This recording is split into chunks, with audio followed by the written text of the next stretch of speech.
हिंदुओं के कई संप्रदाय हैं, परंतु मुख्यतः 4 है: वैदिक, वैष्णव, शैव और स्मार्त। शैव संप्रदाय के अंतर्गत ही शाक्त, नाथ और संत संप्रदाय आते हैं। उन्हीं में 10 नामी और 12 गोरखपंथी संप्रदाय शामिल है। जिस तरह शैव के कई उप संप्रदाय हैं, उसी तरह वैष्णव और अन्य के भी। नाथ संप्रदाय में नवनाथ के बारे में तो बहुत बातें होती हैं, परंतु नाथ संप्रदाय के अन्य और भी ऐसे संत महात्मा हैं जिन्होंने परम ज्ञान को प्राप्त किया है। आओ जानते हैं उन्हीं में से एक महान संत निवृत्तिनाथ की। पर उससे पहले हमारे चैनल को सब्सक्राइब करें और कमेंट में आदेश जरूर लिखें। संत निवृत्तिनाथ संत ज्ञानेश्वर के बड़े भाई तथा गुरु थे।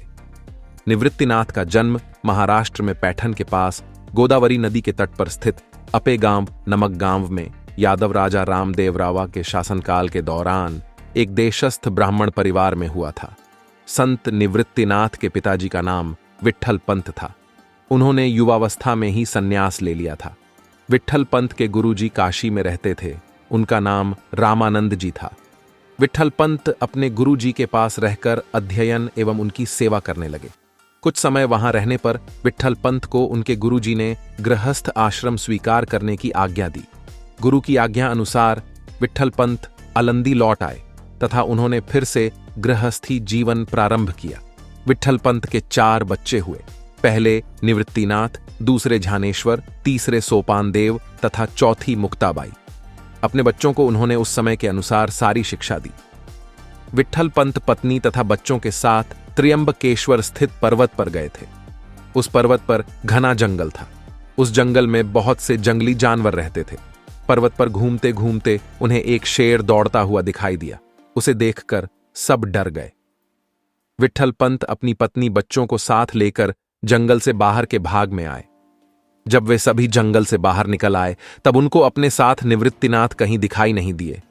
बहुत ढूंढने पर भी निवृत्तिनाथ नहीं मिले। इस प्रकार 7 दिन बीत गए तथा 8वें दिन निवृत्तिनाथ उन सबके सामने आकर खड़े हो गए।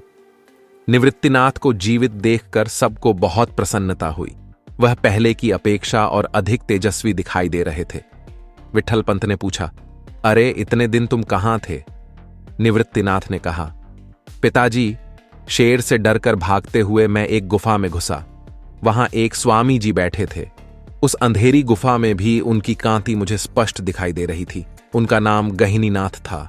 उन्होंने मुझे योग की शिक्षा दी तथा संसार के पीड़ित जीवों को सुखी करने का आदेश दिया। बच्चों के बड़े होने पर विट्ठल पंत ने उनका उपनयन संस्कार करने का निश्चय किया।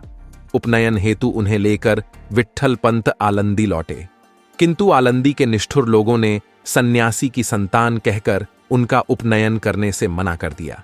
विट्ठल पंत ने बच्चों का उपनयन संस्कार करने की विनती की तथा बोले, मैं अपनी चूक के लिए प्रायश्चित करने को तैयार हूं, परंतु बच्चों को मेरी चूक का दंड न दिया जाए। तब वहां के लोगों ने उनसे कहा, तुमने सन्यास आश्रम को छोड़कर पुनः गृहस्थ आश्रम को स्वीकार किया है। तुम्हारे लिए देह त्याग के प्रायश्चित्त के बिना दूसरा और कोई प्रायश्चित्त नहीं है। यदि तुम वह प्रायश्चित्त लोगे तो ही बच्चों के उपनयन संस्कार होंगे। यह उत्तर सुनकर विट्ठल पंत घर लौट गए। बच्चों को सोता हुआ छोड़कर उन्होंने अपनी पत्नी के साथ नदी में कूदकर जल समाधि ले ली। दूसरे दिन सवेरे जागने पर जब बच्चों को उनके माता पिता नहीं मिले तो उन्होंने अपने माता पिता को सभी स्थान पर ढूंढा, परंतु वे कहीं दिखाई नहीं दिए। चारों बच्चे माता पिता के बिना अनाथ हो गए थे। सबसे बड़े पुत्र निवृत्तिनाथ पर अपने सभी छोटे भाई बहन का उत्तरदायित्व आ गया था। निवृत्तिनाथ ने झानदेव, सोपानदेव तथा मुक्ताबाई का पालन पोषण माता पिता के समान किया।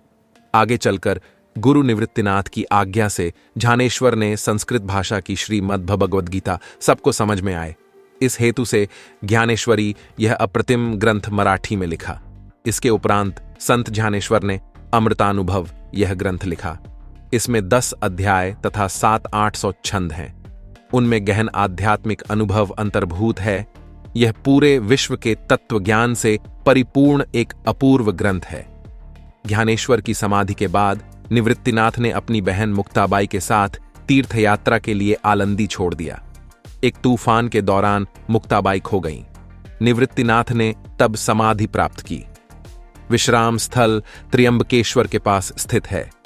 उनके विश्राम स्थल पर एक मंदिर बनाया गया है जहां बड़ी संख्या में श्रद्धालु आते हैं। दोस्तों, आज के वीडियो में इतना ही।